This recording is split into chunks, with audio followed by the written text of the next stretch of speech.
कहानी की शुरुआत में हम देखते हैं भूकंप ने पुराने हो चुके न्यूक्लियर पावर प्लांट के रिएक्टर में रिसाव कर दिया। जब अलार्म बज उठा तो सभी लोग जान बचाने के लिए भागने लगे। सिर्फ एक समूह के सबसे साधारण मजदूरों को सबसे खतरनाक रिएक्टर के कोर की ओर धकेल दिया गया ताकि वे मरम्मत करें। क्या वे मजबूरन जा रहे थे या स्वेच्छा से? ये शायद कोई चुनाव नहीं था, बल्कि एक ऐसी हकीकत थी जिसका सामना करना ही पड़ता। यह दक्षिण कोरिया का कई दशकों से चल रहा न्यूक्लियर प्लांट अचानक फट गया। आसमान की ओर विशाल काला धुआं और शॉक वेव उठी। आसपास कई किलोमीटर तक के घर और कारें लगभग पूरी तरह से तबाह हो गईं। बड़ी मात्रा में रेडियो एक्टिव पदार्थ बाहर निकल आए। आसपास के लोग गाड़ियों में बैठकर जान बचाने के लिए भागने लगे। जल्द ही हाईवे पूरी तरह जाम हो गया। लोग गाड़ियां छोड़कर पैदल भागने लगे। इसी बीच एक आदमी अचानक कमजोर पड़ गया, जमीन पर गिर पड़ा और मुंह से उल्टी करने लगा। पास वाला रेडिएशन डिटेक्टर जोर जोर से अलार्म बजाने लगा। बगल का दूसरा आदमी डर के मारे लड़खड़ा गया। जब उसने पीछे मुड़कर देखा तो दूर से रेडियो एक्टिव धूल तेजी से आ रही थी। आगे भाग रहे लोग पीछे से आ रही भीड़ को देखकर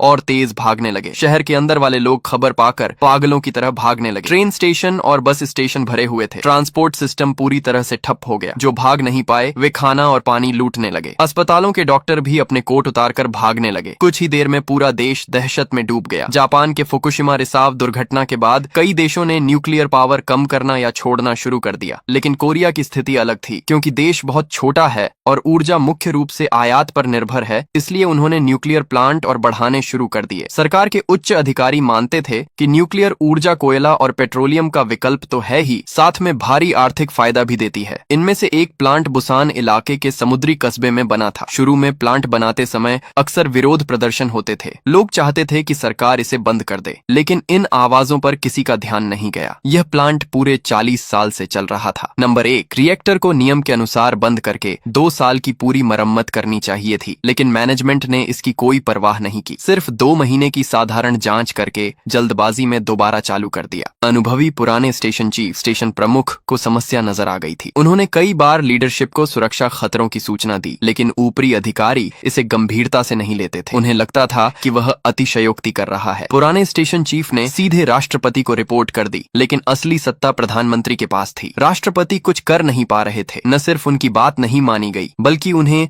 हंगामा करने के लिए पद से हटा दिया गया। उनकी जगह एक ऐसे व्यक्ति को लगा दिया गया जो न्यूक्लियर पावर के बारे में लगभग कुछ नहीं जानता था। सब जानते हैं कि जब बाहरी अनाड़ी आदमी अंदर के एक्सपर्ट लोगों को कमांड करता है तो अक्सर तबाही शुरू हो जाती है। लेकिन किसी को उम्मीद नहीं थी कि यह तबाही इतनी जल्दी और इतनी अचानक आएगी। उस रात कस्बे के नाले के चूहे सब अचानक जमीन से निकल आए और बिना सोचे समझे समुद्र में कूदने लगे। यह किसी बड़ी घटना का संकेत था। जब सब अभी भी बेखबर थे, तभी 6.1 तीव्रता का भूकंप बिना किसी चेतावनी के आ गया और कस्बे की शांति को हमेशा के लिए तोड़ दिया। पुराने स्टेशन चीफ तुरंत प्लांट पहुंच गए, लेकिन स्थिति उनकी कल्पना से भी ज्यादा गंभीर थी। रिएक्टर का कूलिंग सिस्टम टूट गया था और कूलिंग पानी लगातार रिस रहा था। उन्होंने तुरंत इमरजेंसी प्लान शुरू करने, अलार्म बजाने और आसपास के लोगों को निकालने का प्रस्ताव दिया। लेकिन नया स्टेशन चीफ न्यूक्लियर टेक्नोलॉजी कुछ नहीं जानता था। उसे लगा कि पुराना चीफ बात बढ़ा रहा है, बस दरार को ठीक कर दो, सब ठीक हो जाएगा। लेकिन दरार के पास बहुत तेज रेडिएशन था। मरम्मत करने वाले मजदूर डर रहे थे और जाने से मना कर रहे थे। जैसे जैसे रिएक्टर में कूलिंग पानी कम होता गया, तापमान तेजी से बढ़ने लगा। कुछ मरम्मत कर्मचारी जल्दी काम खत्म करके भागने के चक्कर में प्रक्रिया का पालन किए बिना सीधे वेल्डिंग गन लेकर पाइप को सील करने लगे। उन्हें नहीं पता था कि यह गलत तरीका पाइप के अंदर दबाव तेजी से बढ़ा देगा और कभी भी दुर्घटना हो सकती है। बात खत्म होते होते हादसा हो गया। पाइप से कूलिंग पानी बाढ़ की तरह फूट पड़ा। पूरा इलाका अराजकता में डूब गया। स्टाफ चारों तरफ भागने लगा। बड़ी मात्रा में रेडियो एक्टिव कूलिंग पानी बाहर निकला। मौके पर मौजूद सभी मजदूर इससे भीग गए। अफरा तफरी में एक मजदूर घायल होकर गिर गया। जब उसे बाहर निकाला जा रहा था तो वह दिल दहला देने वाली चीखें मार रहा था। यह दृश्य ठीक उसी वक्त जे या कह रहे जाय ह्योक ने देख लिया। उस पल उसके दिमाग में पुरानी यादें ताजा हो गईं। सालों पहले उसके पिता को भी इसी तरह न्यूक्लियर प्लांट से बाहर निकाला गया था और घाव ज्यादा होने के कारण बच नहीं पाए थे। और उसके भाई ने पिता को बचाने के चक्कर में रेडिएशन से संक्रमित होकर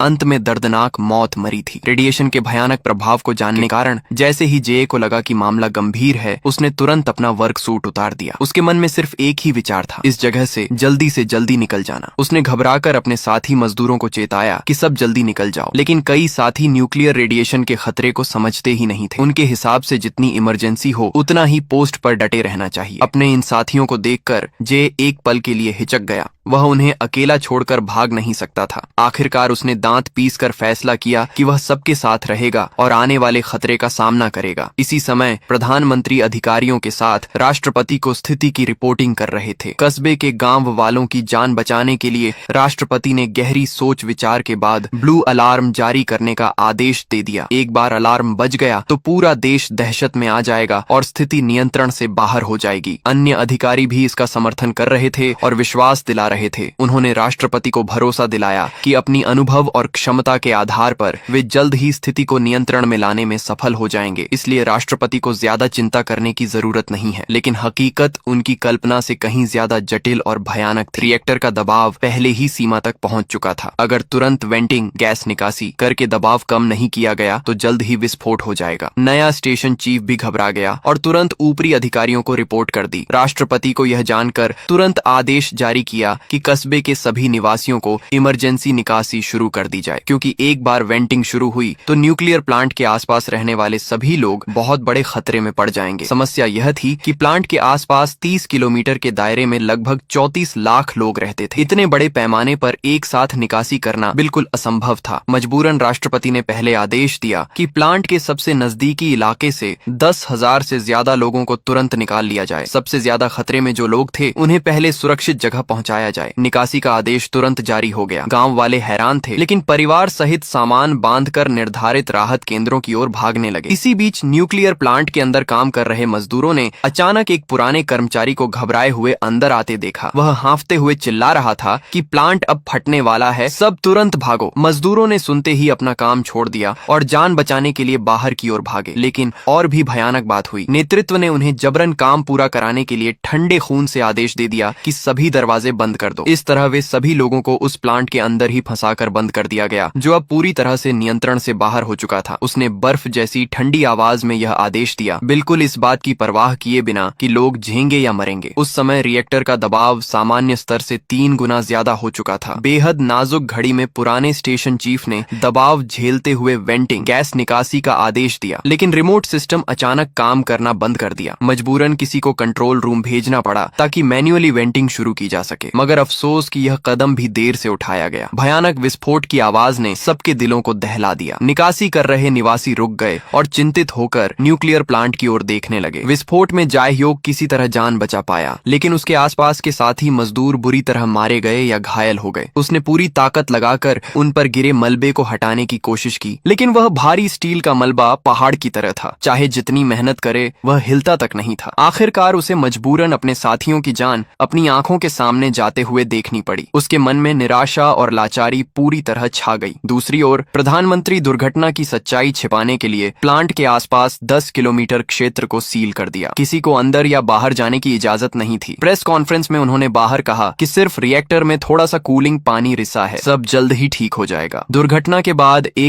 एक फायर ब्रिगेड की टीमें प्लांट पहुंची, लेकिन सभी बाहर ही रुक गए। आगे बढ़ने की हिम्मत किसी में नहीं थी, क्योंकि बाहर का रेडिएशन स्तर पहले ही खतरनाक स्तर से बहुत ज्यादा था। अंदर की स्थिति तो कल्पना से परे थी। भले ही वे पूरे सुरक्षात्मक सूट पहने हुए थे, लेकिन रेडिएशन को पूरी तरह रोकना असंभव था। रेडियोएक्टिव कण हवा, त्वचा और घावों के जरिए शरीर में घुसकर जीन को नष्ट कर देते थे, कोशिकाओं में अपरिवर्तनीय बदलाव लाते थे, जिससे ल्यूकेमिया, फेफड़ों का कैंसर जैसी घातक बीमारियां हो जाती थी। फायरमैन इस बात को अच्छी तरह जानते थे, इसलिए कोई भी बिना सोचे अंदर जाने को तैयार नहीं था। जायह्योक की मदद से बचे हुए मजदूर किसी तरह बाहर निकल आए। जायह्योक ने बाहर खड़े रेस्क्यू टीम को देखा, जो बिना हिले डुले खड़े थे। उसके मन में गुस्सा उबल पड़ा। वह जोर जोर से चिल्लाने लगा कि अंदर फंसे साथियों को बचाओ, लेकिन कौन अपनी जान जोखिम में डालने को तैयार था। तभी उसकी गर्लफ्रेंड दौड़ कर आई और उसे वहां से जाने को कहने लगी, लेकिन जायह्योक हिचक गया। उसके दोस्त आग और मलबे के बीच फंसे हुए थे और मदद का इंतजार कर रहे थे। चाचा और गर्लफ्रेंड के रोने चिल्लाने के बावजूद जायह्योक ने बिना एक पल सोचे मुड़कर प्लांट की ओर दौड़ लगा दी। वह शायद इस प्लांट के महत्व को नहीं जानता था, लेकिन वह जानता था कि अपने दोस्तों को नहीं छोड़ सकता। पुराने स्टेशन चीफ ने भी रुक गए रेस्क्यू टीम से जोरदार अपील की। उनकी समझाने बुझाने के बाद रेस्क्यू टीम को एहसास हुआ कि अगर ऐसे ही इंतजार करते रहे और फिर विस्फोट हुआ तो स्थिति और भयानक हो जाएगी। टीम के कप्तान ने तुरंत आदेश दिया कि पानी का छिड़काव शुरू करके तापमान कम किया जाए। जायह्योक बार बार मलबे में घुसकर घायल साथियों को बाहर निकालता रहा। भले ही उसका पूरा शरीर रेडियो एक्टिव पानी से भीग चुका था, फिर भी वह नहीं रुका। आखिरकार जब उसकी ताकत पूरी तरह खत्म हो गई तो वह बचाव कार्य के बीच रास्ते में ही गिर पड़ा। ठंडा करने का काम रात भर चलता रहा, लेकिन अजीब बात यह थी कि प्लांट के आसपास का रेडिएशन स्तर लगभग घटा ही नहीं। पुराने स्टेशन चीफ को तब समस्या समझ आई। फायर ब्रिगेड की गाड़ियां बहुत दूर से पीने का पानी भरकर ला रही थीं, जबकि पास में समुद्र का पानी उपलब्ध था। ऊपरी अधिकारियों ने डरते हुए आदेश दिया था कि समुद्री पानी का इस्तेमाल नहीं करना है, क्योंकि इससे हजारों करोड़ रुपए का रिएक्टर पूरी तरह खराब हो जाएगा। इसलिए उन्हें सिर्फ मीठे पानी का इस्तेमाल